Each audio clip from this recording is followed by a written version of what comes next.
Question कह रहे हैं कुछ समीकरण एक विशेष प्रणाली के आधार पर हल किए गए हैं, उसी आधार पर अनुत्तरित समीकरण का सही उत्तर ज्ञात कीजिए। अनुत्तरित समीकरण मतलब दोस्तों जिसका उत्तर नहीं दिया गया है। यानी देखिएगा पहला समीकरण बोल रहे हैं दोस्तों 5 स्टार 3 इज इक्वल टू है 125, 4 स्टार 3 इज इक्वल टू है 64 और 8 स्टार 2 इज इक्वल टू प्रश्नवाचक चिन्ह है, यानी कि यही अनुत्तरित समीकरण है। इसी का दोस्तों क्या करना है, आपको उत्तर बताना है। तो देखिए ऐसे प्रश्न बहुत सिंपल होते हैं, ज्यादा कुछ नहीं करना है, बस आपको यह देखना है दोस्तों यहाँ पे 5 स्टार 3 बराबर 125 लिखा है। तो आप ये देखिए 5 और 3 को हम क्या करें कि 125 हो जाए और 4 और 3 यहाँ पे दूसरा जो समीकरण है इतना बराबर क्या दिया दोस्तों 64 दिया है। तो आप ये देखेंगे 4 और 3 को हम क्या करें कि 64 हो जाए। उसी प्रकार से दोस्तों 8 और 2 का हम आंसर करके लाएंगे। ठीक है, तो देखिए ज्यादा कुछ नहीं करना है दोस्तों, ये 5 है और स्टार है, क्या है दोस्तों स्टार है और कितना लिखा है दोस्तों 5 स्टार 3 बराबर 125 है। तो आप ये बस सोचिए ना 5 3 को हम क्या करें कि 125 हो जाए। तो देखिए 5 3 को गुना करेंगे, जोड़ेंगे, घटाएंगे तो यहाँ पे 125 होने वाला नहीं है। लेकिन अगर मैं बोलूं दोस्तों ध्यान दीजिएगा, ये जो 5 है ना 5 है और जो बाद में क्या लिखा है स्टार के बाद 3 है ना, आप इस 3 को क्या करिए उसके 5 के पावर के रूप में लिख दीजिए, यानी कि 5 का क्या हो जाएगा पावर 3 हो जाएगा, यानी ये 5 का क्यूब हो जाएगा। 5 का क्यूब का मतलब क्या होता है दोस्तों 5 गुने 5 गुने 5, यानी क्या होता है दोस्तों 5 गुने 5 गुने 5 करेंगे तो 125 होगा। देखिए 125 दिया हुआ है। ठीक इसी प्रकार से सेकंड वाले को देखिएगा दोस्तों 4 स्टार 3 है, तो इसका मतलब क्या होगा दोस्तों 4 का पावर 3, 4 का पावर 3 का मतलब क्या होगा 4 गुने 4 गुने 4, यानी 4 चौको 16, 16 चौको 64, क्या होगा दोस्तों 64। देखिए 64 यहां पे दिया हुआ है। जो तीसरा है जिसका आंसर देना है वो क्या है दोस्तों 8 स्टार 2 है, यानी क्या करेंगे दोस्तों ये 8 का पावर कितना लिखेंगे 2 लिखेंगे, स्टार के बाद क्या लिखा है 2 लिखा है। तो 8 का पावर 2 का मतलब क्या होता है दोस्तों 8 गुने 8 होता है। 8 गुने 8 का मतलब क्या होता है दोस्तों 64 होता है, यानी प्रश्नवाचक चिन्ह पे यहां पे क्या होगा दोस्तों 64 होगा। देखिए 64 किस ऑप्शन में है, देखेंगे ऑप्शन नंबर सी में दिया है आपको, ऑप्शन नंबर सी दोस्तों क्या हो जाएगा सही हो जाएगा। तो मैं उम्मीद करता हूं दोस्तों आप इस प्रश्न को भी बहुत अच्छे तरीके से समझ गए होंगे और इस टाइप के प्रश्न आपके एग्जाम में आएगा तो आप अच्छे से सॉल्व कर लेंगे। और ये बहुत ही इंपॉर्टेंट प्रश्न है दोस्तों, बहुत बार पूछा जा चुका है, इसलिए आप प्रश्न को नोट जरूर कर लीजिएगा। चलिए अब हम नेक्स्ट क्वेश्चन की ओर चलते हैं। और एक बात और बता दूं दोस्तों, लास्ट में हम आपसे एक प्रश्न भी पूछेंगे, प्रश्न टेस्ट के तौर पर रहेगा, होमवर्क के तौर पर रहेगा, जिसका आंसर सभी दोस्तों को कमेंट करके बताना है। सारे दोस्तों जितने भी इस वीडियो में क्वेश्चन लिया हूं, एग्जाम ओरिएंटेड क्वेश्चन लिया हूं, सेट पैटर्न के क्वेश्चन लिया हूं, इसलिए वीडियो को लास्ट तक आप जरूर देखिएगा। देखिएगा दूसरा क्वेश्चन है, काफी इंपॉर्टेंट क्वेश्चन है। और एक बात और बता दूं, वीडियो को पॉज करके दोस्तों आप अपने आप से भी सॉल्व करने की प्रयास जरूर क्या करिए, आप इसको प्रैक्टिस के तौर पे भी लीजिए।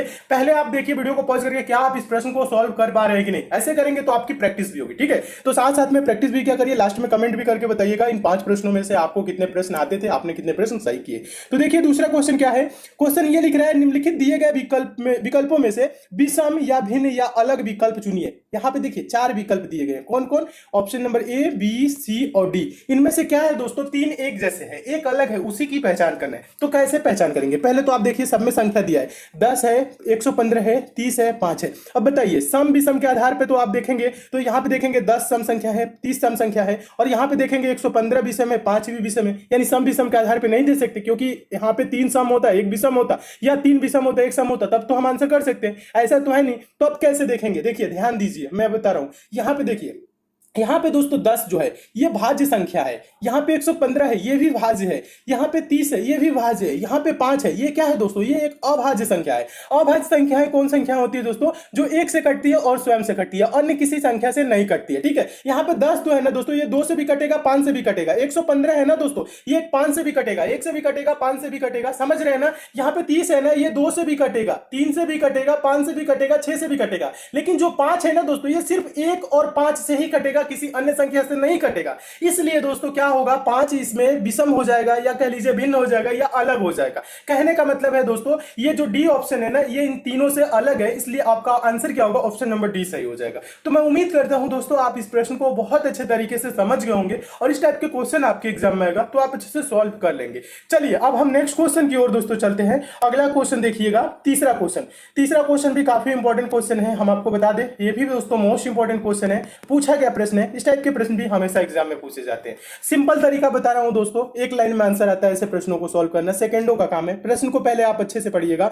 प्रश्न ये कह रहा है दोस्तों ए बी से छोटा है लेकिन सी से लंबा है, डी ए से छोटा है लेकिन सी से लंबा है और ई बी से छोटा है लेकिन ए से लंबा है, सबसे छोटा व्यक्ति कौन है। दोस्तों इसमें बहुत से स्टूडेंट क्या करते हैं, बड़ा छोटा का ऐसे सिंबल जो बनाते हैं ना आप लोग, ऐसे जब सॉल्व करते हैं प्रश्न तो क्या होता है दोस्तों इसमें टाइम लगता है और कंफ्यूजन ज्यादा होती है। तो हम आपको एक आसान तरीका बता रहे हैं, आप इस तरीके से दोस्तों सेकंडों में आंसर दे लेंगे। आपको बड़ा छोटा कुछ नहीं बनाना है, बस आपको दोस्तों ये समझिएगा, जो बड़ा होगा दोस्तों हम उसको ऊपर लिखेंगे, जो छोटा होगा उसको हम नीचे लिखेंगे। समझ में आया? कैसे लिखेंगे हम आपको बता रहे हैं। देखिए कह रहा है दोस्तों ए बी से छोटा है। क्या बोल रहा है? ए बी से छोटा है। किससे छोटा है दोस्तों? बी से छोटा है। कौन है? ए। तो ए को हम कहां रखेंगे? नीचे रखेंगे। फिर कह रहा है लेकिन सी से लंबा है। कौन? ए। कह रहा है ए बी से छोटा है लेकिन सी से लंबा है। सी से जब लंबा है तो क्या होगा दोस्तों? ध्यान दीजिएगा, तो ये सी के ऊपर होगा, यानी सी क्या होगा? इससे नीचे होगा। समझ में आ रहा है ना? बात समझ रहे हैं कि नहीं? एक बार और समझाता हूं। देखिए कह रहा है दोस्तों ए बी से छोटा है। ए किससे छोटा है दोस्तों? बी से छोटा है। चलिए ठीक है, बी के नीचे रख लिए। फिर कह रहा है लेकिन सी से लंबा है। सी से कौन लंबा है? ए लंबा है। तो सी को कहां रखेंगे? ए के नीचे रख लेंगे। तब क्या होगा? ए सी से लंबा हो जाएगा। समझ में आया? आगे देखिए कह रहा है दोस्तों डी ए से छोटा है। डी किससे छोटा है दोस्तों? ए से छोटा है लेकिन सी से लंबा है। देखिए डी जो क्या होगा दोस्तों? यहां पे होगा। डी ए से क्या हो जाएगा? छोटा हो जाएगा और सी से बड़ा हो जाएगा, यानी कि ए के नीचे हो जाएगा डी दोस्तों और सी के ऊपर हो जाएगा। समझ में आ रहा है ना? इस बीच में होगा डी। समझ में आया? ए और सी के बीच में यहां पे होगा डी। क्लियर है? आगे वाली लाइन पढ़िएगा। कह रहे और ई देखिएगा, अब आगे देखिएगा। कह रहा है लेकिन, अब यहां पे ध्यान दीजिएगा, यहां पे डी ए से छोटा है लेकिन सी से लंबा है। और क्या कह रहे हैं दोस्तों? और ई बी से छोटा है। कौन दोस्तों? ई बी से छोटा है लेकिन ए से लंबा है। तो यहां पे हो जाएगा दोस्तों कौन? ई होगा। ई होगा कि नहीं? कैसे होगा? कह रहा है ई बी से छोटा है तो बी के नीचे हो जाएगा दोस्तों, यहां पे होगा बीच में। तो ई क्या हो जाएगा दोस्तों? बी के नीचे हो जाएगा। फिर कह रहा है लेकिन ए से लंबा है और ए के ऊपर भी है। देखिए ए इसके नीचे है, यानी ई क्या है दोस्तों? ए के ऊपर है। समझ में आया? आप इसको क्या करेंगे? ऐसे लिखेंगे। पूछ रहा है सबसे छोटा व्यक्ति कौन है? बताइए सबसे छोटा व्यक्ति कौन होगा? जो सबसे नीचे होगा वो सबसे छोटा हो जाएगा। बताइए सबसे नीचे कौन है दोस्तों? तो देखेंगे ये है सी। सबसे नीचे कौन है दोस्तों? ये सी है। तो ये क्या होगा? सबसे छोटा होगा। देखिए किस ऑप्शन में सी है? देखेंगे ऑप्शन नंबर दूसरे में सी। आपका ऑप्शन नंबर दूसरा क्या हो जाएगा? सही हो जाएगा। और पूछे दोस्तों यही प्रश्न रहे, पूछे सबसे बड़ा व्यक्ति कौन है, ये पूछे तो क्या बताएंगे? बी। बी सबसे बड़ा व्यक्ति होगा। इसी में पूछ ले दोस्तों बीच में कौन है, तो बीच में कौन है दोस्तों? दो ऊपर हो जाएंगे, दो नीचे। ए जो है दोस्तों क्या हो जाएगा? ये बीच में होगा। यही तीन टाइप के दोस्तों इसमें प्रश्न बनते हैं और मैं उम्मीद करता हूं दोस्तों आप इस प्रश्न को बहुत अच्छे तरीके से समझ गए होंगे। चलिए अब हम नेक्स्ट क्वेश्चन की ओर चलते हैं। और एक बात और बता दूं दोस्तों, आपको क्वेश्चन अच्छे लगते हैं, समझ में आते हैं, वीडियो को अभी लाइक कर दीजिए, शेयर भी फटाफट कर दीजिए। फेसबुक, व्हाट्सएप, टेलीग्राम जितने भी दोस्तों आपके पास स्टडी ग्रुप हो, जो नए स्टूडेंट है उनसे जरूर जुड़ जाएंगे।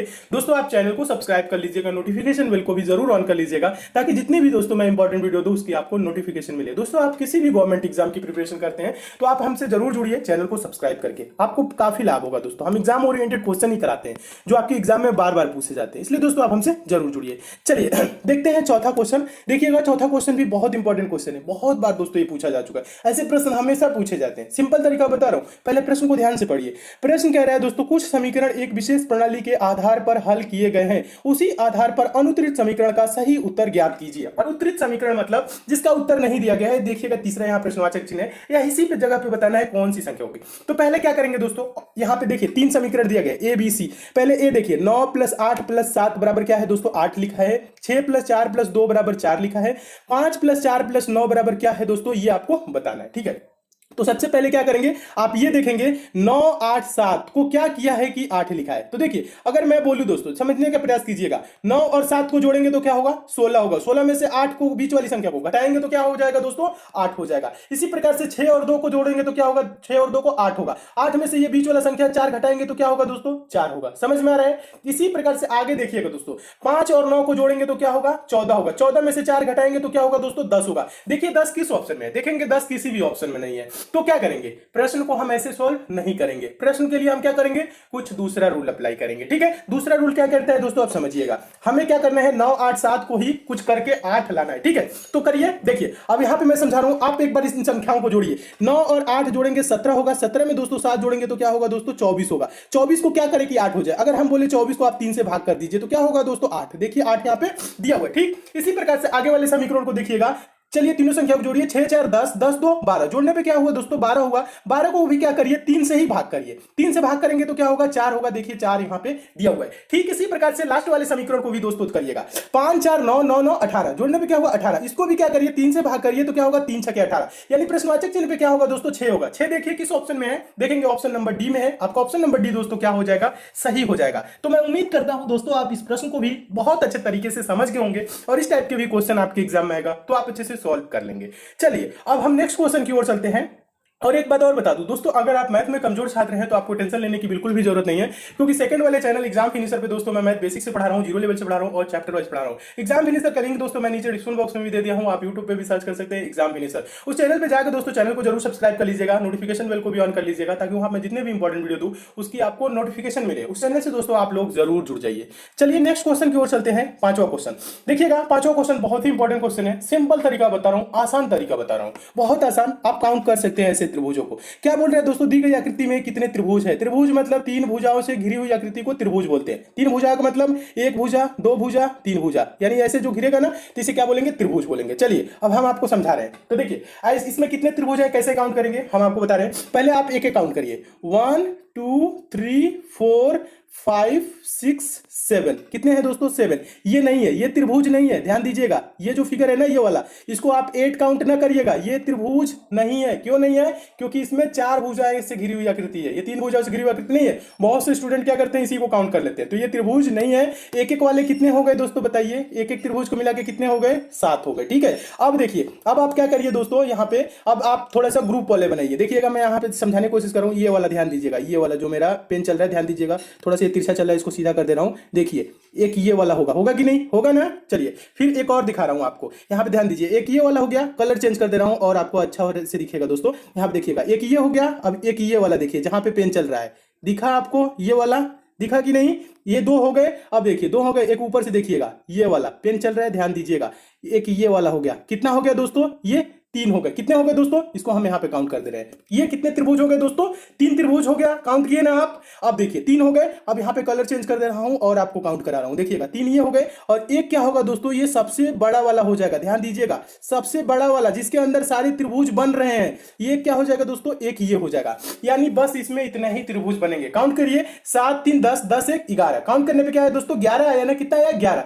इसमें टोटल कितने त्रिभुज हैं, 11 त्रिभुज हैं। बताइए 11 किस ऑप्शन में, देखेंगे ऑप्शन नंबर बी में है। आपका ऑप्शन नंबर बी दोस्तों क्या हो जाएगा, सही हो जाएगा। तो मैं उम्मीद करता हूं दोस्तों आप इस प्रश्न को भी बहुत अच्छे तरीके से समझ गए होंगे, और इस टाइप के भी क्वेश्चन आपके एग्जाम में आएगा तो आप अच्छे से सॉल्व कर लेंगे। ठीक है, और उम्मीद करता हूं बहुत अच्छे तरीके से समझे होंगे। चलिए नेक्स्ट क्वेश्चन की ओर चलते हैं। और एक बात और बता दूं आपको दोस्तों, किसी भी चैप्टर में प्रॉब्लम होती है, मैथ में, रीजनिंग में या जीएस में, किसी भी अन्य चैप्टर में प्रॉब्लम होती है, उस चैप्टर का नाम दोस्तों नीचे आप जरूर कमेंट करिएगा। ठीक है, उस चैप्टर से भी मैं ज्यादा से ज्यादा क्वेश्चन आपको करा दूंगा। ठीक है, चैप्टर का नाम क्या करना है, कमेंट करके बताना है। चलिए